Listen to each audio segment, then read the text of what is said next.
Assalamualaikum warahmatullahi wabarakatuh. Kami dari kelompok 1, perkenalkan saya Winnie Samrotul Fuadah dan rekan saya Sahla Aprilia. Di sini kami akan sedikit menjelaskan tentang persekutuan. Persekutuan atau partnership adalah suatu penggabungan di antara dua orang atau lebih untuk memiliki bersama-sama dan menjalankan suatu perusahaan guna mendapatkan keuntungan atau laba. Di dalam persekutuan, pemisahan pemilik dan manajemen hampir tidak ada. Namun demikian, penyelenggaraan akuntansi harus berpedoman pada ketentuan-ketentuan yang diatur oleh prinsip-prinsip yang lazim. Dari segi akuntansinya, persekutuan sebagai suatu unit usaha harus dianggap mempunyai kedudukan terpisah dengan para pemiliknya.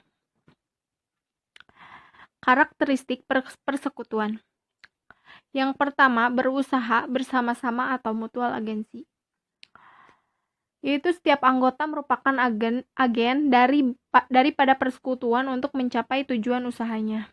Yang kedua, jangka waktu terbatas atau limited life.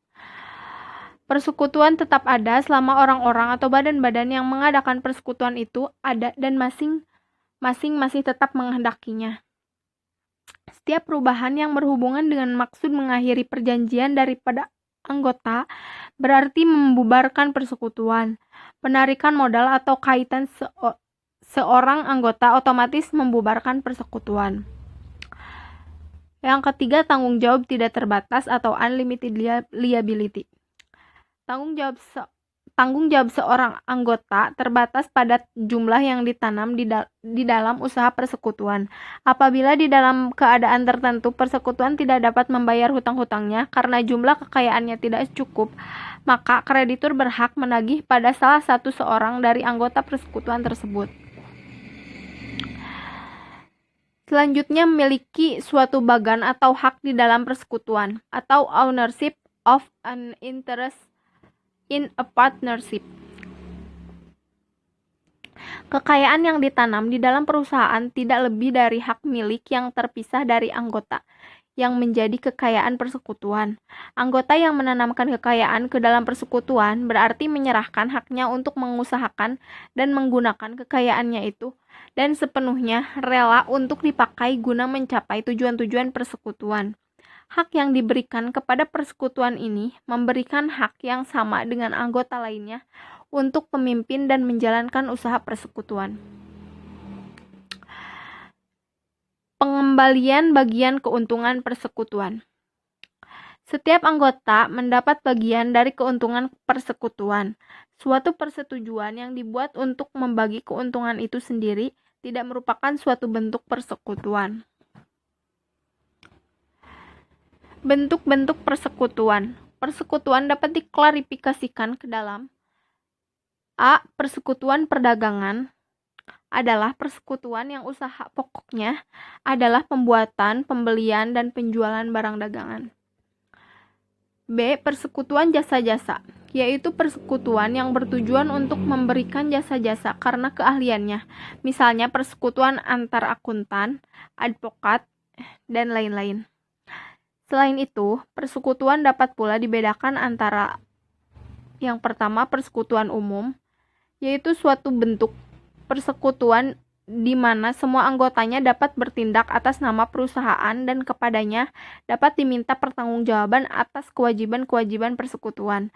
Masing-masing anggota disebut sekutu umum. Yang kedua, persekutuan terbatas. Suatu persekutuan di mana aktivitas anggota tertentu dibatasi dan sebaliknya, tanggung jawab masing-masing anggota akan dibatasi sampai jumlah tertentu, yang mungkin sejumlah investasi yang telah diberikan. Anggota tersebut disebut sekutu terbatas. Selanjutnya, joint stock companies adalah bentuk persekutuan di mana struktur modalnya berupa saham-saham yang dapat dipindah tangankan. Perpindahan hak atas saham-saham tersebut tidak boleh menanggung kontinuitas usaha persekutuan. Tanggung jawab para anggota tidak terbatas seperti halnya pada persekutuan umum. Materi selanjutnya akan dijelaskan oleh Saudari Sahla Aprilia. Bismillahirrahmanirrahim. Di sini saya akan melanjutkan penjelasan dari Saudari Winnie. Selanjutnya ada perjanjian dalam persekutuan. Dalam persekutuan tentu harus ada perjanjian sebagai dasar pijakan pembentukan persekutuan tersebut. Pada perjanjian persekutuan berisi tentang nama persekutuan, anggota, tanggal berdiri, sifat, serta bidang usaha, dan beberapa hal yang harus ada, yaitu besarnya investasi dari masing-masing anggota, hak dan kewajiban anggota, buku-buku catatan dan laporan keuangan, pembagian keuntungan, hal-hal khusus yang menyangkut masalah pembebanan dan penerimaan imbalan jasa tertentu di antara para anggota, penarikan kembali modal yang disetor, asuransi jiwa kematian salah satu anggota, penyelesaian apabila ada perselisihan di antara para anggota, dan lain-lain. Ini contoh soalnya. Harry, Lely, dan Badri berminat untuk mendirikan persekutuan dengan nama Trio. Adapun data-data tentang aktiva dari ketiga orang tersebut yang hendak diinvestasikan pada persekutuan Trio adalah sebagai berikut. Jenis aktivanya ada kas, Harry 35 juta dan Lely 10 juta, tanah dengan nilai buku 100 juta, Harry 325 juta, bangunan kantor dengan nilai buku 75 juta, Harry 50 juta, truk dengan nilai buku 40 juta, di Badri 25 juta. Totalnya Harry 410 juta, Lely 10 juta, dan Badri 25 juta. Jurnal umum untuk transaksi di atas yaitu kas di debit 45 juta, tanah di debit 325 juta, bangunan kantor di debit 50 juta, truk di debit 25 juta.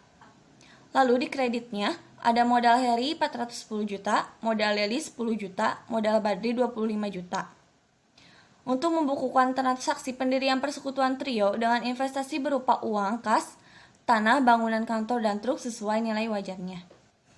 Terima kasih atas perhatiannya. Mohon maaf apabila banyak kesalahan dan kekurangan, karena kami masih dalam proses belajar. Wassalamualaikum warahmatullahi wabarakatuh.